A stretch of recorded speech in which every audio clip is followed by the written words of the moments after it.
Once there was an innocent boy who lived in a village near Jangal Pradesh.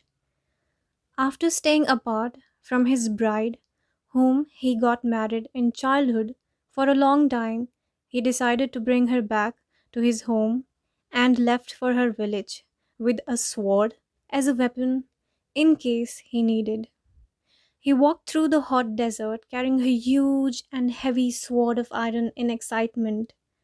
But his excitement couldn't last long, as the sword now started becoming even heavier.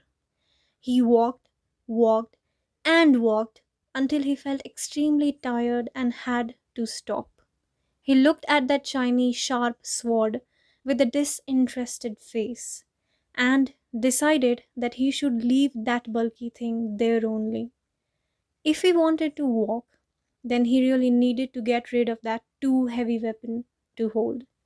But it was a sword made of iron, and he couldn't leave it so carelessly. So, to keep it safe until he came back with his wife, he hid it under the leftover grass of newly cut bajra. It made him feel comfortable, and his smile came back as soon as he proceeded to his wife's village. The dunes now became cold, and the heat of day disappeared. He was welcomed happily by his in laws and wife. He was served all the exquisite dishes like sogra, rab, khichdi, and curry.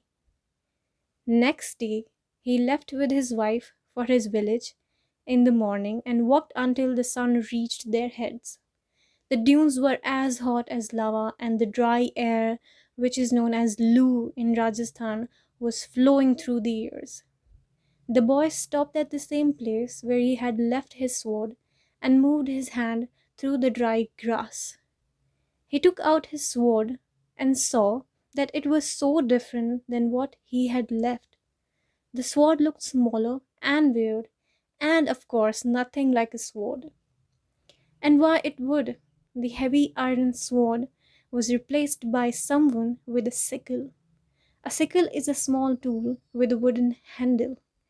But the groom and his bride were too intelligent to understand it and kept guessing that how an iron sword turned into that small sword, and the boy said, maybe it's because the June's heat. It doesn't look neat. Oh, my sweet. I left it in hay, and the heat melted it away. Then the wife said, looking curiously at the sword, melted it away, oh, melted it away. Have you understood that who had put this wood? The husband replied, the sand burns my sandal, but oh dear, I don't understand that who had put this wooden handle. And they left without even noticing that it was a sickle, not a sword.